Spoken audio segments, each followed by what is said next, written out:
Hello all my Kenvians and welcome to a new episode of Discovering Steven Universe. Today the episode I'm going to be watching is It Could Have Been Great. And hopefully I'll find out what it is that could have been great, because that's a very interesting question. But before I begin, just wanted to remind you all, in case you didn't see the previous episode, that in the previous one I did it without taking any notes and did the review portion off the top of my head. Whereas in this episode, I am going to be taking notes and then going off of my notes for the actual review portion. And I'd like to know your all's thoughts on a comparison between the two different styles. Again, looking for input from you all here. Just let me know what you think and perhaps which style you prefer. But let's get into it with It Could Have Been Great and figure out what it is that could have been great. I've said that several times now. All right. And go. Working hard is important, but feeling good is important too. What are you talking about? Anything that's worth more than peace and love on the planet Earth. Whoa, come on and sing it with me. Sing? The words relate to the key. Repeat after me. Life and death. Because it's not accessible by WordPad. And it's on. Ooh. That's cool. Yes, Steven, the moon. Make this a special super warp to the moon? Hey, look over here. I think it's a door. Nope. Airlock. Yeah. Way on the moon. Please don't blow us into space. Well, let's take a look. Whoa.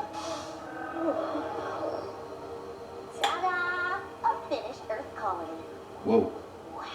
Look at this. 89 kindergartens, 67 spires. Now there's no colony, and there's gonna be no Earth, so thank you, Rose Quartz. You doomed the planet. Oh, jeez. Oh, is there anything that's worth more than you? Listen to me now. You were talking about things that you do not understand. Garnet, stop, please. It's not worth it. We're done here. Let's just go home.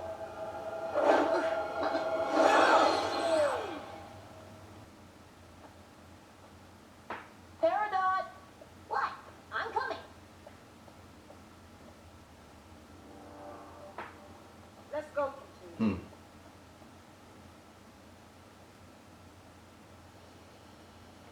Well, I can't really just leave it like that.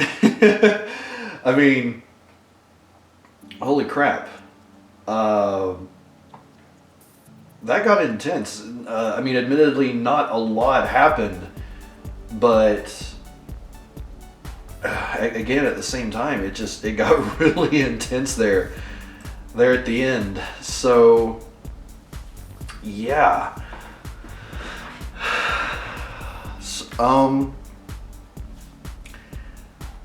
Well, before going over my overall thoughts, as always, let's talk about some of my favorite aspects of this episode.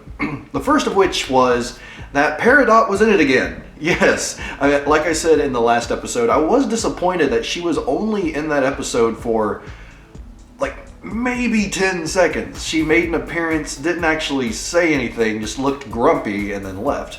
But in this one, she was very much a central part of the episode.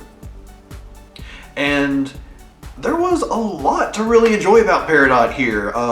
First of all, just like her kind of annoyance with the idea of taking a break and her inability to like perceive the beauty of what the gems and Steven were looking at, and then the whole idea of music and that whole scene of making music where Steven and Peridot go back and forth. That was a lot of fun.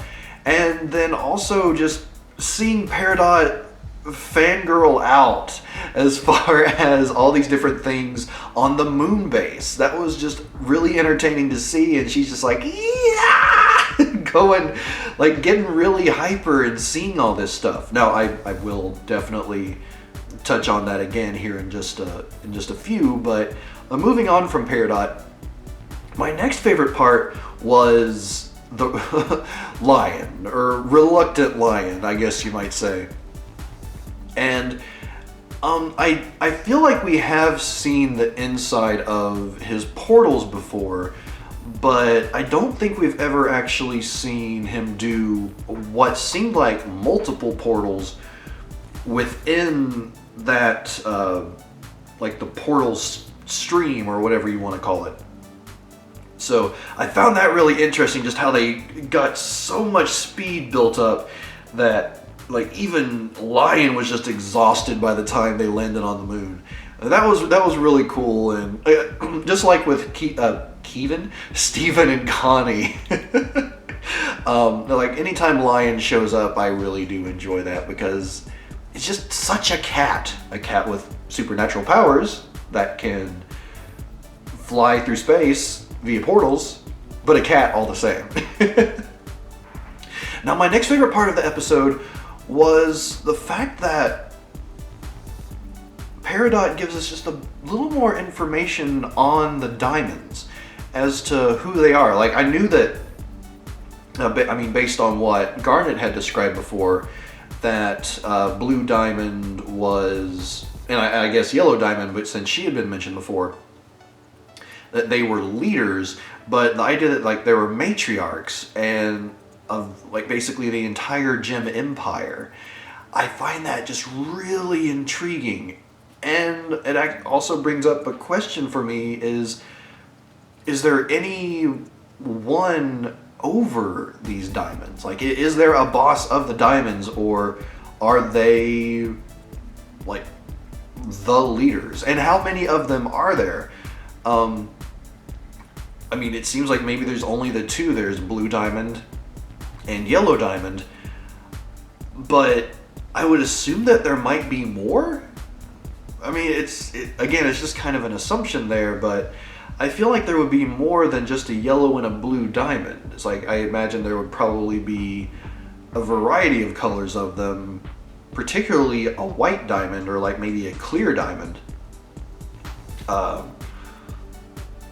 Again, just kind of a guess, but I guess I'll hopefully find out more about them as this goes along, and they drip feed that information to me so slowly. But moving on from there, my next favorite part of this episode was the angry gems, when Peridot went way too far and just all three of them, like Steven was very disappointed, but he wasn't necessarily angry at Peridot. But Garnet, Pearl, and Amethyst,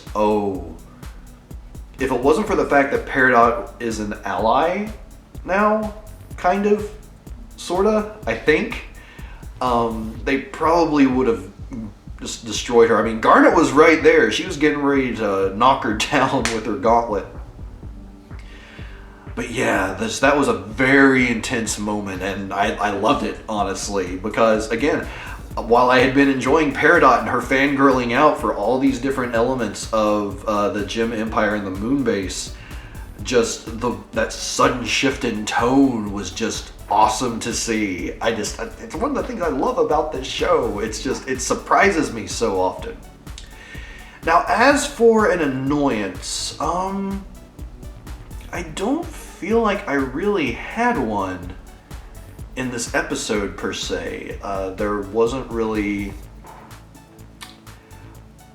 Maybe the music scene went on a little bit too long? Maybe. I don't know. That's like if I had to come up with an annoyance. But overall, I didn't really have one for this episode. Oh, okay. One annoyance I do have: it ended too soon. Which is really a complaint I could say about all of these episodes, because I feel like sometimes I just wish so badly that they'll go on longer than just that 11 to 12 minutes. I really do. But let's see, and moving on from there, I really think that's all of the favorites I had for this episode. Well, and annoyances, obviously, because I just touched on annoyances. ADHD, everybody. Now, as for a moment of terror, for me, it had to be when it showed that simulation of a completed Earth colony for the gems. and just seeing how, like, that even just through a hologram, like the hollowing out of the earth and just like those different spires, just the idea of that, of the earth being manipulated and destroyed and formed in such a way, it's a legitimately terrifying concept. At least in my opinion it is. So yeah, that's, for me, that was the moment of terror. Now, as for a track of the episode, I, as always, don't have the actual name of the song, but I kind of went with just some of the lyrics, which was Life and Death and Love. And yeah, it was such a little enjoyable song that really played into everything really nicely. And it contrasted to, well, seemingly Peridot's enjoyment of that and learning to enjoy the music contrasted with her just constant, or her persevering need to be part of the empire, part of the gem empire, and not really seeing, or seemingly being able to perceive the beauty of Earth, the good things of Earth, and what it is that the crystal gems have been trying to do all this time. So yeah, just like, that was a great track there. Whatever the actual name is, I mean, I don't know off the top of my head. I'll probably look it up later. But yeah, Life and Death and Love and whatever else. Now, as for a quote of the episode, for me it has to be also the title of the episode, because while this simulation is being shown by Peridot, and she's going on and on about how, you know, how Rose actually screwed things up, how the rebellion is actually causing the destruction of Earth instead of it becoming a full-blown colony. And then she says, it could have been great. And that's the moment. Like, it was building up anger for the gems, clearly, and concern from Steven. But as soon as she said that, I mean, that was the tipping moment. That was the moment that the gems went from silently putting up with her to, oh no, I think they might kill her. It was just that one line, the title of the episode, and the way it impacted every character on screen was just phenomenal to me. Absolutely. I mean, there were probably some other quotes that I could have said, so let me know if there's any that stood out to you in particular, but like that line, again, just in particular, stood out to me the most. Now, as for a question for this episode, I'm curious what it was on that second floor. It's like they went up from the base level. There was the first floor that was mostly empty, but then had this spherical thing on a pedestal, I think it was.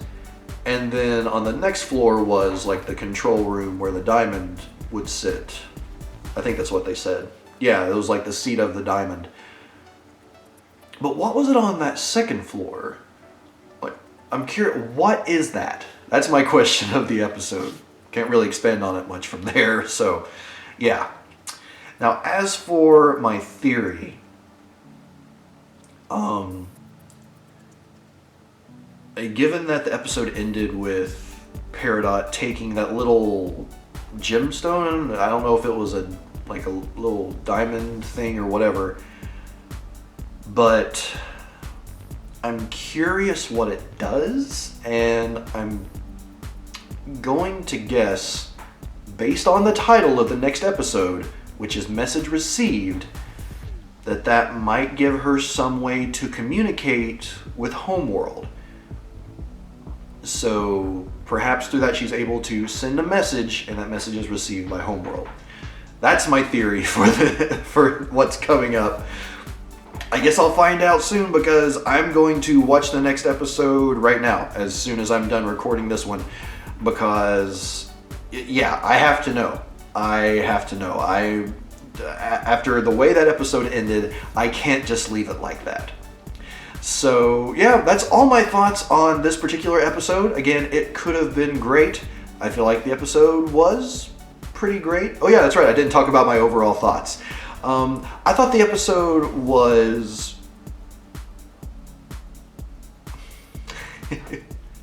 I misspoke a second ago. I said it was pretty great.